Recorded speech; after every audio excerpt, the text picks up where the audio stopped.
الحمد للہ وکفا وسلام علی عبادہ الذین اصطفیٰ اما بعد فاعوذ باللہ من الشیطان الرجیم بسم اللہ الرحمن الرحیم۔ معزز سامعین، 24 دسمبر بروز اتوار بعد نماز عشاء 2023 کا یہ درس قرآن و حدیث ہے۔ عنوان ہے مولا علی کی منور زبان، مولا صدیق اکبر کی مقدس شان۔ اس کی یہ تیسری قسط ہے، 2 قسطیں پیچھے میں ریکارڈ کروا چکا ہوں، بیان کر چکا ہوں، تو اس سے پتہ چلے گا کہ علی والے کون ہیں۔ تو یہ میں پہلے دلیل پیش کر رہا ہوں کہ نبی کریم پڑھیے صلی اللہ علیہ وآلہ وسلم کے بعد سب سے پہلی ہستی ہر فضیلت میں نبوت کے سوا اور نبیوں کے بعد وہ ذات سیدنا صدیق اکبر ہے۔ اور یہ کوئی ہمارا عقیدہ نہیں ہے، یہ پوری امت کا تسلسل چلا جا رہا ہے۔ اس میں سارے صحابہ شامل ہیں، سارے اہل بیت شامل ہیں، اور خود مولا علی شامل ہیں۔ آج تو مولا علی سے ثبوت پیش کرنا ہے۔ وَأَمَّا مَا كَانَ بَعْدَ وَفَاتِهِ فَإِنَّهُ رَوَاهُ جُبَيْرُ بْنُ مُطْعِمٍ أَنَّ امْرَأَةً أَتَتِ النَّبِيَّ صلی اللہ علیہ وسلم، جبیر بن مطعم رضی اللہ تعالی عنہ سے روایت ہے کہ ایک مرتبہ خاتون نبی کریم رؤوف الرحیم صلی اللہ علیہ وآلہ وسلم کی بارگاہ مقدسہ مطہرہ منورہ میں حاضر ہوئی اور کلام کیا۔ اس نے کسی شے کے بارے میں پوچھا تو فَأَمَرَهَا أَن تُرْجِعَ إِلَيْهِ، جب اس نے پوچھا، بات چیت کی، تو سرکار دو عالم صلی اللہ علیہ وسلم نے اسے فرمایا کہ تو دوبارہ پھر آ جانا، یعنی اب چلی جاؤ، اسی مسئلے کے لیے کل آنا۔ تو فقالت یا رسول اللہ ارأیت ان لم اجدک تعرض بالموت، یا رسول اللہ میں جو کل آؤں اور آپ نہ ہوں، آپ دنیا میں نہ ہوں، پردہ فرما جائیں یا یہاں موجود نہ ہوں، تو پھر میں کیا کروں؟ تو فقالت یا رسول اللہ ارأیت ان لم اجدک تعرض بالموت فقال لها ان لم تجدینی فأتی ابا بکر، فرمایا تو کل آئے اور مجھے نہ پائے تو اسی مسئلے کے لیے ابو بکر کے پاس آ جانا۔ تو یہ اشارہ حضور نے کر دیا کہ میرے بعد کون ہے؟ بولے بولے ماشاءاللہ، ابو بکر صدیق پاک رضی اللہ تعالی عنہ۔ یہ اشارہ تھا جی۔ جو سیدنا صدیق اکبر پاک پڑھی رضی اللہ تعالیٰ عنہ کی بیعت ہوئی، علامہ آجوری رحمۃ اللہ علیہ لکھتے ہیں کہ ثم بایعہ المہاجرون والانصار معرفۃ منہم بحق ابی بکر وفضلہ وبایعہ علی بن ابی طالب رضی اللہ تعالیٰ عنہ لہ اول من بایعہ من بنی ہاشم، کہ تمام مہاجرین نے، تمام انصار نے فوراً سیدنا صدیق اکبر کے ہاتھ پر خلافت کی بیعت فرما لی، اور کہتے ہیں کہ لہو اول من بایعہ من بنی ہاشم، اور ہاشمیوں میں سب سے پہلے بیعت کرنے والے مولا علی پاک ہیں۔ اب ہاشمی حضور کا خاندان ہے، مولا حسن و حسین کا، سیدہ فاطمہ کا خاندان ہے، مولا علی کا خاندان ہے، تو ہاشمیوں میں سے، آل رسول میں سے، چلو اہل رسول میں سے سب سے پہلے بیعت کرنے والے مولا علی پاک ہیں۔ اب آپ کو اگلا واقعہ سمجھ آئے گا اور حدیث سمجھ آئے گی۔ وَرَوَى الشَّعْبِيُّ عن شقیق بن سلمۃ قال قیل لعلی بن ابی طالب رضی اللہ تعالیٰ عنہ وقت ما قتل استخلف علینا، امام شعبی نے شقیق بن سلمہ رحمۃ اللہ علیہ کا یہ بیان نقل کیا ہے کہ جب حضرت علی پاک رضی اللہ تعالی عنہ پر قاتلانہ حملہ ہوا اور وہ زخمی ہوئے، تو ان سے کہا گیا کہ آپ اپنے بعد اپنا نائب مقرر کر دیں، اپنا جانشین آپ بولیں تاکہ مجھے آسانی ہو کہ بات سمجھ آ رہی ہے۔ حضرت علی پاک جب زخمی ہوئے، قاتل نے حملہ کیا، عبد الرحمن ابن ملجم خارجی، میرے آقا نے فرمایا کہ سب سے بڑے بدبخت وہ تھے جنہوں نے صالح علیہ السلام کی اونٹنی کی کونچیں کاٹی، اور میری امت کا سب سے بڑا بدبخت وہ ہوگا جو میرے علی پر حملہ کرے گا۔ اور یہ سب سے بڑا بدبخت تھا. جب حملہ ہوا مولا علی پاک رضی اللہ تعالیٰ عنہ زخمی ہوئے تو آپ کی بارگاہ میں عرض کیا گیا کہ حضرت اپنا جانشین مقرر کریں, کوئی خلیفہ مقرر کریں. ہائے ہائے ہائے, کمال کر دیا مولا علی پاک نے. فقال ما استخلف, کہ میں اپنے بعد اپنا خلیفہ مقرر نہیں کروں گا. بولو میں مقرر نہیں کروں گا. ولیکن ان یرید اللہ عز وجل بہذہ الامت خیرا, اگر اللہ تعالیٰ نے اس امت کے ساتھ خیر کا معاملہ کرنا ہوا, اللہ کا ارادہ خیر کا ہوا, تو کیسے ہوگا؟ یجمعہم علی خیرہم, تو اللہ تعالیٰ میرے بعد کسی بہتر کے اوپر ان کو جمع کر دے گا. اگر اللہ کا ارادہ اس امت سے خیر کا ہوا تو میرے بعد کسی اعلیٰ ہستی کے ہاتھ پر یہ بیعت کر لیں گے. کس طرح؟ اب یہ بات ہے توجہ سے, اور یہ تفصیلی بھائیوں کو خصوصی ہدیہ پیش کر رہا ہوں, خصوصی خدا کے لیے اس کا جواب دے دو. اگر تم مانتے نہیں ہو تو اس کو کدھر لے جاؤ گے؟ مولا علی پاک نے فرمایا کما جمعہم بعد نبیہم صلی اللہ علیہ وسلم علی خیرہم, جس طرح کے حضور کے بعد اللہ نے اس امت کو سب سے اعلیٰ ہستی پر جمع فرما دیا. اب وہ سب سے اعلیٰ ہستی کون ہوئی؟ آپ فیصلہ دینا ماشاءاللہ. حضرت ابو بکر صدیق پاک رضی اللہ تعالیٰ عنہ. تو حضور کے بعد سب سے اعلیٰ ہستی سیدنا صدیق اکبر کی ہے. یہی فیصلہ خدا کا ہے, یہی فیصلہ مصطفیٰ کا ہے, اور یہی فیصلہ مولا علی المرتضیٰ کا ہے. اب بتاؤ کہ علی والے کون ہیں؟ تو ہم ہیں علی والے. ذرا زور سے بولو یار, ہم ہیں علی والے. کہتے ہیں جی تم علی علی نہیں کر رہے ہیں بابا, ہم ہیں علی والے. علی والے تم علی کی ساری باتوں کو انکار کر کے علی والے بنتے ہو, ہم مولا علی کی ہر بات مان کے علی والے بنتے ہیں. تو فیصلہ کرو اصلی کون ہے علی والے؟ تو ہم ہیں اصلی علی والے. اچھا جی, اگلی بات بڑی کمال کی ہے, یہ پیچھے بیان ہو چکی ہے پچھلی قسط میں بھی, پر یہاں ذرا روایت دوسری ہے. وَرُوِيَ أَنَّ أَبَا بَكْرٍ رضی اللہ تعالیٰ عنہ قام بعد ما بُوجِعَ لَهُ وَبَايَعَ لَهُ علی بن ابی طالب رضی اللہ تعالیٰ عنہ. یہ روایت بھی منقول ہے کہ جب حضرت ابو بکر صدیق پاک رضی اللہ تعالیٰ عنہ کی بیعت ہو گئی تو حضرت ابو بکر اس کے بعد کھڑے ہو گئے. اس وقت کب کھڑے ہوئے؟ وَبَايَعَ لَهُ علی بن ابی طالب رضی اللہ تعالیٰ عنہ, جب مولا علی بھی بیعت کر چکے. بولو جب مولا علی بھی بیعت ہے, تو پتہ چلا کہ مولا علی سب سے پہلے بیعت کرنے والوں میں شامل ہیں, اور ہاشمیوں میں بھی بیعت کرنے میں سب سے پہلے. وہ جو بخاری کی ہے کہ بعد میں بیعت کی 6 ماہ بعد, اس کا بھی جواب ہمارے پاس ہے. بولو اس کا بھی جواب ہمارے پاس ہے. تم اس کو لاؤ گے, ہم اس سے جواب دے دیں گے کہ 2 مرتبہ بیعت کی ہے, پہلے بھی کی ہے اور بعد میں دوبارہ پہلے کی ہے, تاکہ بڑے رافضیوں کا منہ بند ہو جائے. بعد میں پھر کی ہے تاکہ تفضیلی جو چھوٹے رافضی ہیں اہل سنت میں گھس بیٹھیے ہیں, ان کا منہ بھی بند ہو جائے. اور سنیوں کا پرچم تو قیامت تک خود مولا علی نے بلند فرما دیا ہے. سبحان اللہ. تو مولا علی بیعت کر چکے تھے. وہ اصحابہ قام ثلاثا, اور باقی صحابہ بھی بولو بھی بیعت کر چکے تھے. تو 3 مرتبہ حضرت ابو بکر کھڑے ہوئے, قام کھڑے ہوئے, ثلاثا 3 بار. یقول ایھا الناس, فرمایا لوگو, قد اقلتکم بیعتکم, ایسا کرو کہ تم جس سے چاہو میں تمہاری بیعت کو واپس کرتا ہوں, تم جس سے چاہو بیعت حل من کارہی, جس سے تمہارا دل کرے تم بیعت کر لو, میں تمہاری بیعت واپس کرتا ہوں. تو فیقوم علی رضی اللہ تعالیٰ عنہ, اس پر مولا علی کھڑے ہو گئے. اگلی روایت میں تو آ رہا ہے کہ تلوار لہرائی اور ایک قدم آگے رکھا ممبر پر. صدیق اکبر تو اوپر بیٹھے تھے نا, یہ پہلی سیڑھی خالی تھی, اس پر مولا علی نے قدم مبارک رکھا اور تلوار لہرا کے بولے یہ جملے.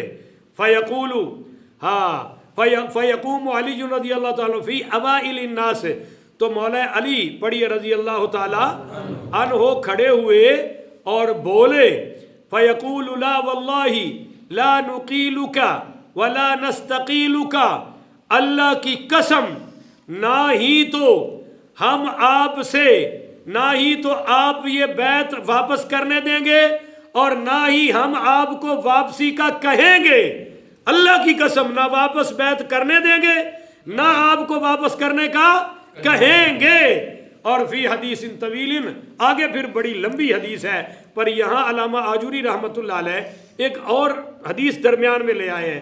وَقَدْ دَخَلَ عَلَيْهِ عبد اللہ بن القوا وقیس بن عباد، یہ حضرت عبداللہ بن قوا اور قیس بن عباد رحمہم اللہ یہ آئے۔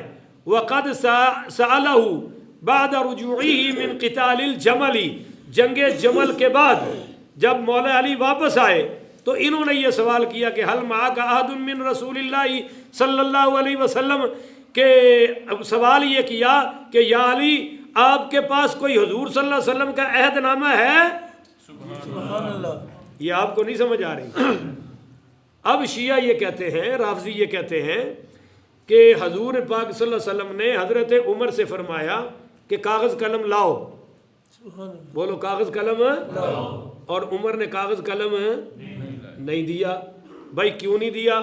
اس وقت کی بات ہے جب سرکار کو بار بار ہوش آ رہا تھا، بار بار غشی پڑ رہی تھی، تو انہوں نے کہا کہ ہم آپ کو تکلیف میں مبتلا کرنا چاہتے نہیں۔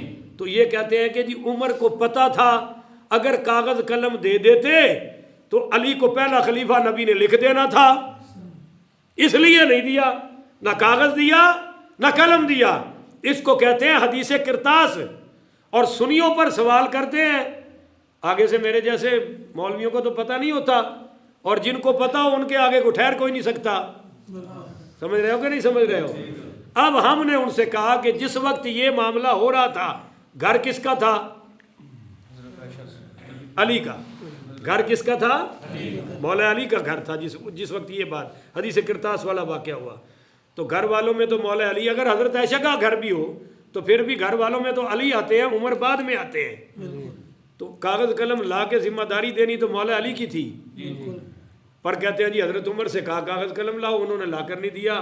میں نے کہا اس سے کیا مطلب نکالو گے؟ جی پتہ تھا علی کو خلیفہ لکھ دینا ہے، ابو بکر عمر عثمان کی تو کہانی ختم ہو جانی تھی، معاذ اللہ علی نے پہلا خلیفہ بن جانا تھا۔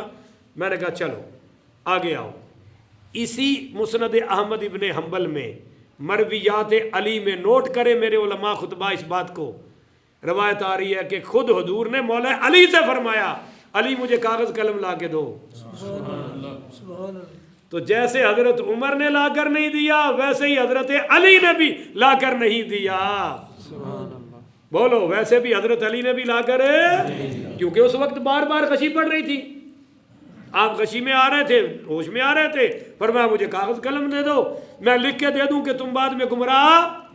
تو انہوں نے کہا جی قرآن حدیث کافی ہے، دین اسلام مکمل ہو گیا ہے، پہلے آپ کی طبیعت سے ٹھیک ہو جائے پھر جو چاہے لکھ کے دے دیں۔ تو حضرت علی نے بھی کاغذ قلم نہیں دیا۔ تو مجھے ایک کالا کہنے لگا شاہ جی یہ تمہاری حدیث کی کتاب میں ہے۔ تو میں نے کہا حضرت عمر والی روایت بھی تو ہماری حدیث کی کتاب میں ہے، وہ لیتے ہو یہ کیوں نہیں لیتے؟ وہ بھی ہماری کتاب کی ہے اور یہ بھی جو کام حضرت عمر نے نہیں کیا وہی حضرت علی نے بھی نہیں کیا۔ اب لگاؤ حضرت علی کو کیا خطرہ تھا کہ مجھے کہیں خلیفہ لکھ ہی نہ دے؟ اگر حضرت عمر کو یہ خطرہ تھا کہ علی کو خلیفہ نہ لکھ دے تو مولا علی کو کیا خطرہ تھا؟ او ظالمو، جو خیر خواہی حضرت عمر نے کی ہے وہی خیر خواہی کے جذبے سے حضرت علی نے بھی کاغذ قلم نہیں دیا ہے۔ اب جس مولوی ملا کو تکلیف ہو حوالہ نہ دکھاؤں، جو چور کی سزا ہے وہ میری سزا ہے۔ بات آپ کو سمجھ آ گئی؟ انہوں نے جب جنگ جمل سے واپسی آئے تو کہا کہ جی حل معک عہد من رسول اللہ صلی اللہ علیہ وسلم، فقال اما ان یکون عندی عہد من رسول اللہ صلی اللہ علیہ وسلم، تو کیا آپ کے پاس کوئی عہد نامہ ہے، کوئی تحریر خفیہ ہے؟ حضرت علی نے فرمایا فلا واللہ، اللہ کی قسم کوئی نہیں ہے۔ بولو اللہ کی قسم نہیں ہے۔ ان کو مولا علی کی قسم پر بھی اعتبار نہیں۔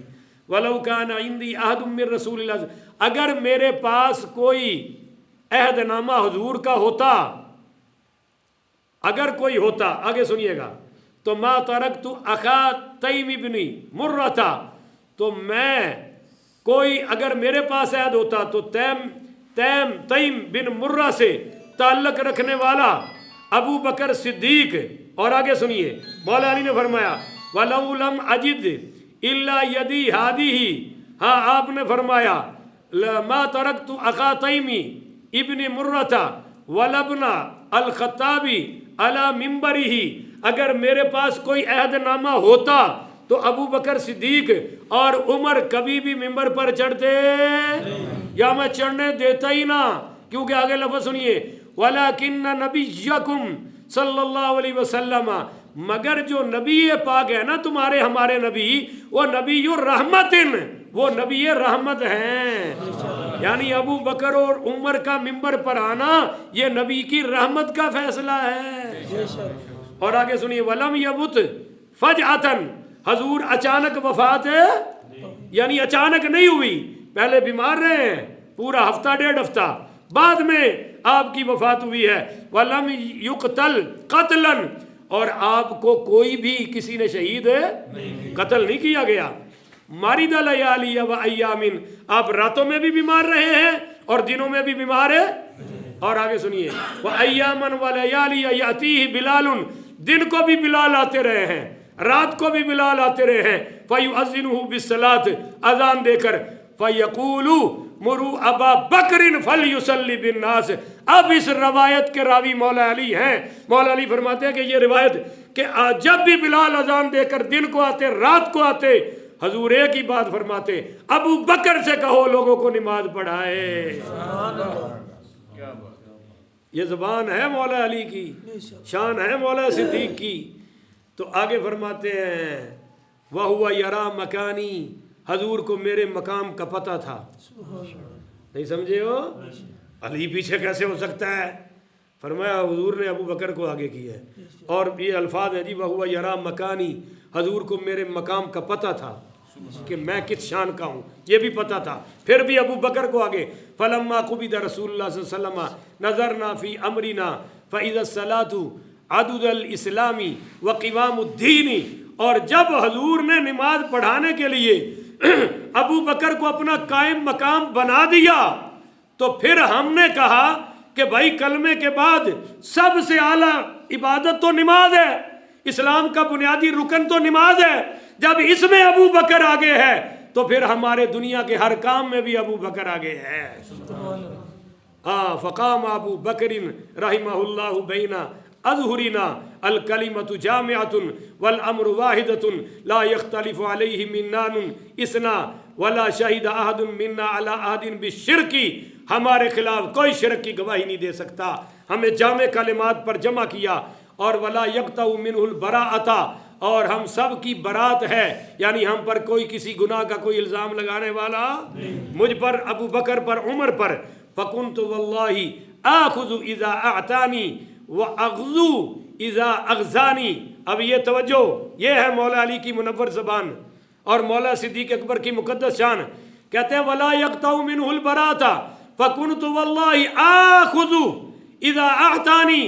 اللہ کی قسم وہ حضرت ابو بکر کی پوری خلافت میں نے یوں وقت گزارا ہے. حضرت ابو بکر کی پوری خلافت میں نے یوں وقت گزارا ہے اللہ کی قسم کہ انہوں نے جب بھی مجھے کوئی حکم دیا تو میں نے اس حکم کی اطاعت کی ہے. بولو جی میں نے اس حکم کی اطاعت کی ہے. اور آگے سنیے وَأَغْزُو اِذَا أَغْزَانِي. جب بھی انہوں نے مجھے کہیں جہاد کے لیے بھیجا ہے جنگ کے لیے بھیجا ہے میں ابو بکر کے حکم پر جنگ میں بھی اترا ہوں. ابو بکر میرا امام ہے میرا خلیفہ ہے میرا امیر ہے میرا والی ہے. ابو بکر میرا مولا ہے. اس نے مجھے جب جہاں کسی حکم کا امر کا حکم دیا میں نے پورا کیا. مجھے جہاد میں بھیجا میں جہاد میں اترا. وَأَضْرِبُ بِيَدِي هَذِهِ الْحُدُودَ بَيْنَ يَدَيْهِ. اور اگلی بات سنیے گا فرمایا ان کی موجودگی میں لوگوں پر حدود جاری کرتا تھا. حدود جاری کا کیا مطلب؟ میں چیف جسٹس تھا ہر معاملے کا فیصلہ میں ہی کرتا تھا. علی کی عدالت ہے کہ ابو بکر حضور کے بعد سب سے اعلیٰ ہے.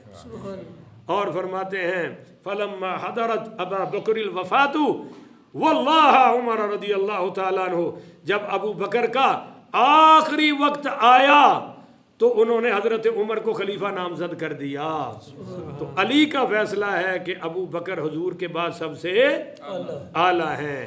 تو اللہ تعالیٰ ہمیں ان باتوں پر عمل کرنے کی توفیق عطا فرمائے اور اللہ تعالیٰ ہمیں بات سمجھ کر زندگی گزارنے کی توفیق عطا فرمائے.